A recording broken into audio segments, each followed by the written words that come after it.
Hi, it's Dr. Mike, and I wanted to take just an opportunity since we seem to have a problem with getting together for our Zoom meetings to communicate that I want to talk a little bit about the writing assignment that you are doing. And it's very important that we kind of get on the same page early in the semester to do a really good job. You are using Turabian, that is the historian's toolkit for documenting your sources and the format you use in your writing. So let me encourage you to embrace that. Don't disdain it just because it's new to you. It's not really that difficult to learn. I also have a PowerPoint presentation on Turabian that I will send out as a part of this this process, so that you might could get more used to using it. But it is very important that you do it correctly and that you learn the format. Every technician has a toolkit that they use in their field. And if you're a plumber, you'd have an array of wrenches and tools that you'd use. If you're a writer, you have your own kind of array that you use as well. And as a historian, to write well would be to formulate your paper or your writings according to these particular guidelines that you find in Turabian. We'll talk a little bit more about that in a moment. We're just getting started. We're coming up with a subject, and you want to ask a question about your subject. It's your research question. What do you want to answer about this subject?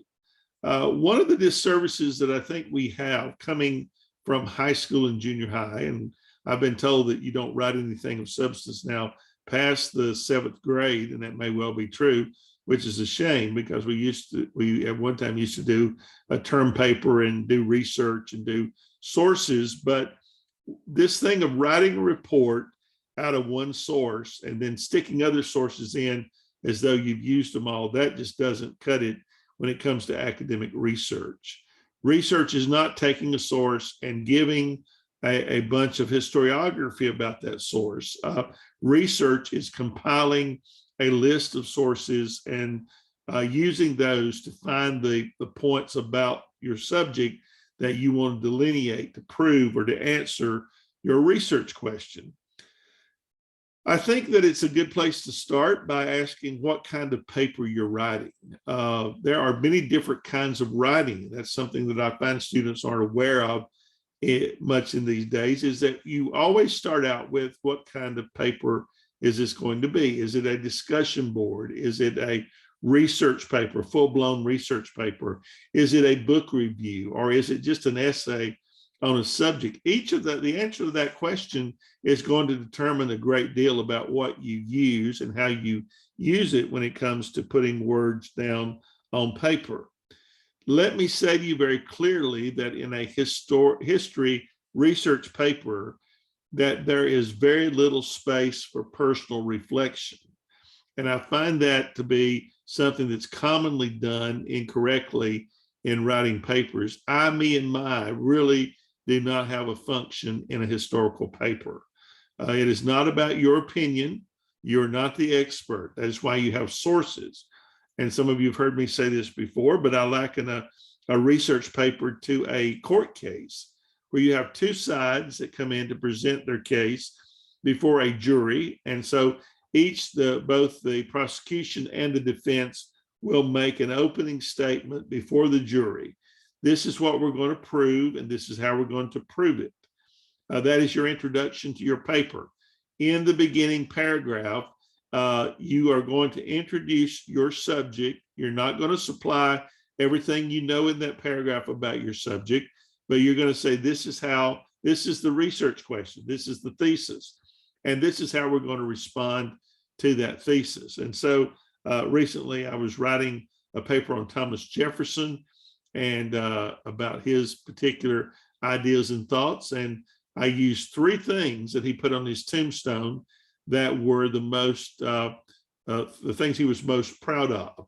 One was his religious toleration statute in the state of Virginia, his writing of the Declaration of Independence, and his founding of the University of Virginia. He did many more things in his life. You have to narrow down and you have to choose things carefully that you want to write about to make your point. And so I chose those 3 things and talked about his particular feelings about education and religion. And so those became the basis of my paper. The introduction is vitally important. If you get it correct, then you are able to flow through the paper much more clearly, because everything in the paper relates back to that thesis and that thesis sentence. If it does not, then you will have a problem in getting your paper done. Your introduction should not encompass much more than half a page. You're not writing a full page. That's another often made mistake by new writers, is that your paragraphs are too long. Make sure that you use multiple paragraphs. And each paragraph should start with a very strong topic sentence. What is going to be the topic of this paragraph? How does it relate back to the thesis? And then you unfold it, you use your sources to support what you're saying, and you move on. So it's very important that you realize that a research paper requires sources and it requires research. You are not going to do well in a research paper if you don't do the research. I have people that do that all the time. They think they can go to Wikipedia and get the main points, and all you do is just writing pablum. It's historiography. There's nothing unique about what you're saying. We don't need a recap. We know what other sources say about your subject. What we're interested in is how you read and analyze, and the points that you take away from your subject, and that how you support them with the research of others, both primary sources and secondary sources. That brings me to another point, and that is your primary sources. Let's go back to the courtroom analogy for a moment. Both sides have given their instruction, they've introduced their case to the jury, and then you get into the court case. Each side takes his turn, each side makes their points, but they make their points in the mouth of their witnesses. Those are the experts. Those were the ones who saw the crime. Those are the ones who have spent their life studying forensics. They're the police officers that put the case together. And you want to draw out of them comments that are going to support the case that you're trying to make to the jury. That is what you're doing in the body of the paper, paragraph by paragraph. You are making the points that you want to instill that support your case, and you want to bring up these expert witnesses, your sources, if you will, to prove that. Primary sources, and this is one thing that most people get wrong in a paper.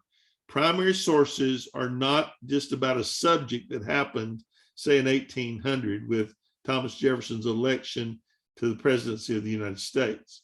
They are written by someone in the time. It's going to be a letter by Jefferson that he wrote in 1800. It's going to be a letter by Benjamin Rush, who wrote to Jefferson in 1800. Those are the primary documents, and you always start with them. This is your prima facie case in a trial. These are the evidence that was found at the scene of the crime, if you will. It happened at the time. It was done by the people involved in the crime. That's kind of what you're writing about in each paragraph. You want to talk about this unique piece of evidence, this letter from Thomas Jefferson where he talks about his religious feelings, right? That is him. That's as close to being on the scene as you can get. Then you can launch out from that and bring in secondary sources that have been written by scholars since then that have also supported that. Dreisbach in his book says this in relation to Jefferson's letter or Jefferson's beliefs about so-and-so. So you're building this case paragraph by paragraph to prove your point. You can answer or respond to a few accusations by the other side. Sometimes that is helpful, but you definitely want to prove your case. So when you do primary sources, then on the bibliography and in the footnotes, there should be somewhere an indication that this was an original document. In my paper recently, I found a pamphlet that was published in 1800s by people who protested Thomas Jefferson running for the presidency based on the fact that he was a deist, that he was a Unitarian, that he was even an infidel, that did believe in Christianity. That was a primary document, and I quoted from it in the paper at least twice. But on my bibliography, I also had to indicate that it had a more recent printing, but it was actually an original document, or the letter from Jefferson. I show it as a letter, and when it was written. So it's important that you alert your reader that this is a primary document or a secondary document, which you would use the Turabian style to do that. So be sure you understand what primary and secondary sources are.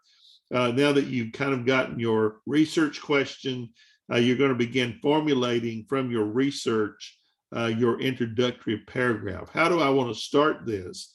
And I want to bring in just enough detail and context to catch the reader's eye, the hook, if you will.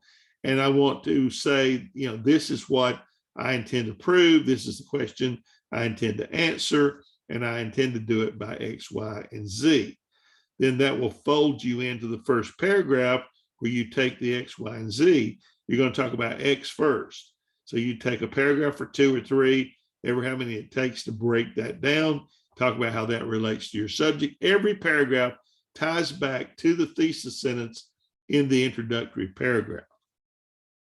So let's talk then about Turabian for a moment. Turabian is your skeletal system that you're using to make this paper acceptable as a historical inquiry. Number one, you always have a cover sheet. You always have a body of the paper, and you'll always have a reference page at the end. That is Turabian.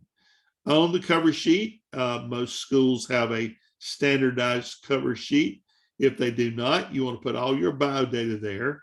None of that goes anywhere else in the paper. Never put it in the header, because that repeats it on every page of the paper, and it takes up space on page one that I would love to see you use to talk to me about your subject. So you put all that on the cover sheet. Then you start on page two with the first line. You can put the paper topic again if you want to, and then you skip lines. There are some standard things that you need to get in your head.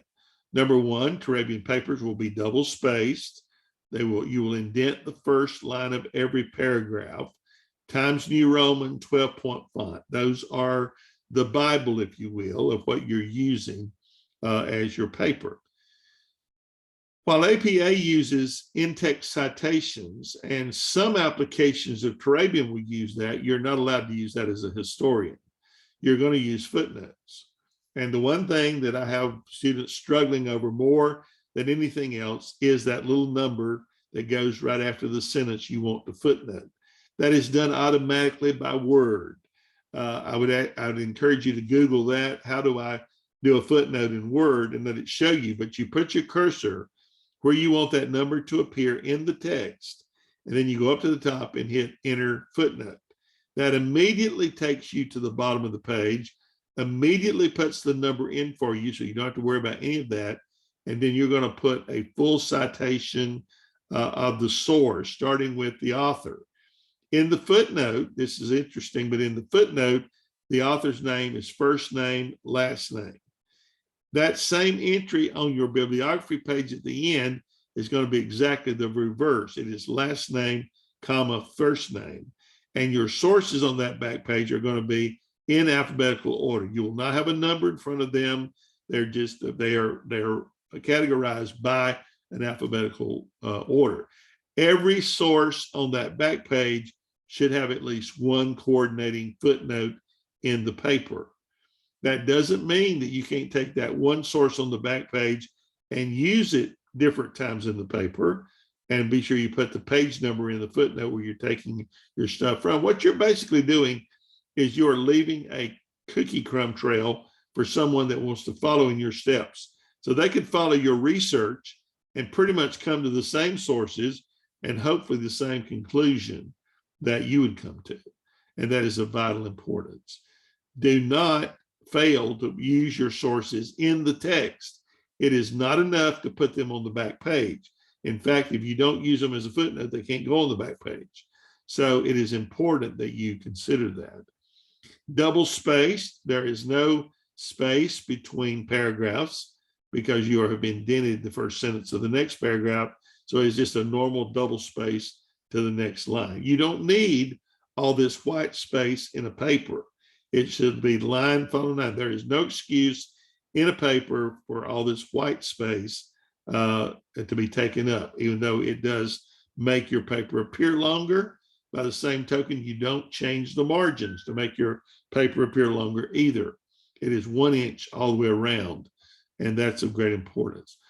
There are lots of, most libraries for schools will have a Turabian guide that you can look at, and you can understand how you do the Turabian through the paper. But the source on the back page will, as I've said, will be last name, first name. It will be the same information for the most part as you had in the footnote, except the reverse of the names. And where you have a lot of commas, you'll have a lot of periods in that final text. Be sure you italicize any book in the list or any periodical from which an article is taken. And if you have any problem with how do you do a footnote for something, you can always Google that. How do I do a footnote in Turabian for a book? How do I do a footnote in Turabian for a journal article? Sources should be good academic sources. Now, what do we mean by that? That means no Wikipedia, no encyclopedia, no dictionary. Now, you can use a dictionary to quote a word, but don't let that be, say you have 5 sources, that is not counted as one of those 5 sources. So basically, you want sources that are academic, that are peer-reviewed.